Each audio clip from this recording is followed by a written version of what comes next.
Hi guys. ரொம்ப வருஷமா கடப்பில் போட்ட எல்லைக்கு படம் இப்போ ரிலீஸ் ஆயிருக்கு. அண்ட் இது பிஆருக்கு செகண்ட் படமாக வர வேண்டியது. போஸ்ட் ப்ரொடக்ஷன்னாலேயே ரொம்ப வருஷமாக கிடப்பில் போட்டு போன வருஷம் வரேன்னு சொன்னாங்க.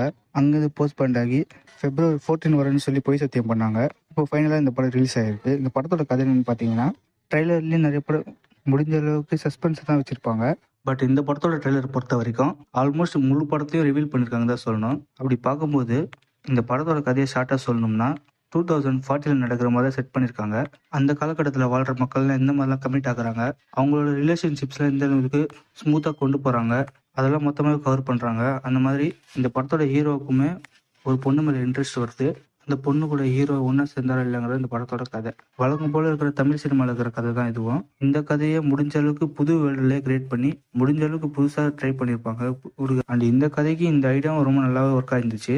அது எங்கே ஒர்க் ஆச்சுன்னு கேட்டிங்கன்னா, காமெடி போர்ஷன்ஸில் மட்டும்தான். அதை தாண்டி சீரியஸான இடத்துல எங்கேயும் ஒர்க் ஆகவே இல்லை. இதுதான் படத்தோட நியூட்ரல் பாயிண்ட். பாசிட்டிவ் பாயிண்ட் பற்றி பார்க்கும்போது பிஆரோட ஆக்டிங் இந்த படத்துக்கு பக்கபலமாக அமைஞ்சிருக்கு. எக்ஸாம்பிளுக்கு சொல்லணும்னா, பிரேக்கப் ஆகிற சீனில் செம்மையாக நடிச்சிருப்பாரு.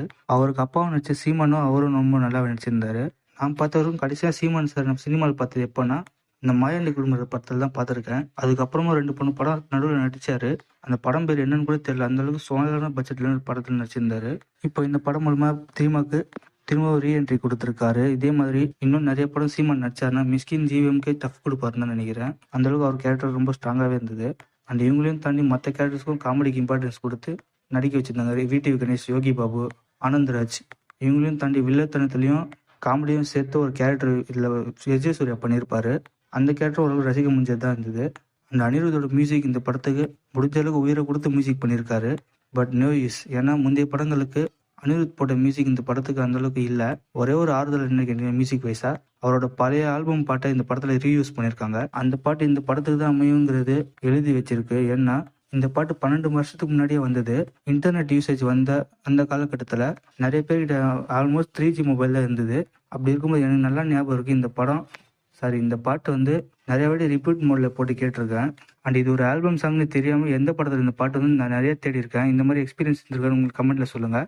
விஎஃப்எக்ஸ் பற்றி சொல்லணும்னா, இவங்க எடுத்த இந்த கதைக்கு கன்ஃபார்மாக விஎஃப்எக்ஸ் பண்ணியே ஆகணும். பட் அதில் கொஞ்சம் தான் இவங்க ஒர்க் பண்ணியிருக்காங்க. முக்கால்வாசி இடத்துல பச்சையாக விஎஃப்எக்ஸ் தெரிஞ்சுது. அதெல்லாம் கவர் பண்ணியிருந்துருக்கணும். இந்த படம் இத்தனை வருஷம் டிலேயில் இருக்கும்போது கன்ஃபார்மாக விஎஃப்எக்ஸை பார்த்து செதுக்கியிருக்கணும். அந்த இடத்துல கோட்டை விட்டாங்க தான் சொல்லணும். அடுத்தது ஆக்ஷன் சீக்வன்ஸை பொறுத்த வரைக்கும் படத்தில் ஒரே ஒரு ஆக்ஷன் சீக்வன்ஸ் தான் இருக்குது. அதுவும் ஹீரோ கிளைமேக்ஸில் சண்டை போடுன்னு பார்த்தா சீமான் கேரக்டருக்கு ஃபைட் சீன் வச்சுருக்காங்க.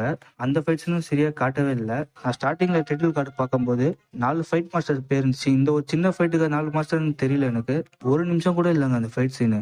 அதுக்கு எதுக்கு தான் 4 ஃபைட் மாஸ்டர்னு தெரியல. அதுலேயும் எனக்கு பிடிச்ச 2 ஃபைட் மாஸ்டர் இந்த படத்தில் ஒர்க் பண்ணியிருக்காங்க. யாருன்னு கேட்டிங்கன்னா, பீட்டர் ரெய்னோ, கேச்சாங்கிறவரும். பீட்டர் ரெய்னோ நிறைய பேருக்கு தெரியும். கேச்சாங்கிறது யாருன்னா, துப்பாக்கி படத்துக்கும் பில்லா 2க்கும் கேச்சாங்கிற இந்த ஏஷியன் ஃபைட் மாஸ்டர் தான் கொரியோகிராஃப் பண்ணியிருந்தாரு. அவரை தான் இந்த படத்துக்கு கூப்பிட்டு வந்து ஃபைட் கொரியோகிராஃப் பண்ணாங்க. ஆனால் அது ஒர்க்கே ஆகலைங்க. படத்தில் ஃபைட் இருந்தால் மட்டும்தான் வேலை அவருக்கு. ஃபைட்டே மொத்தமாக ஒரே ஒரு ஃபைட் சீன் தான் படம் முழுக்கவே. அதுலேயும் முழுமையாக ரசிக்க முடியாத மாதிரி தான் படுத்திருக்காங்க ஃபைட் சீனில்.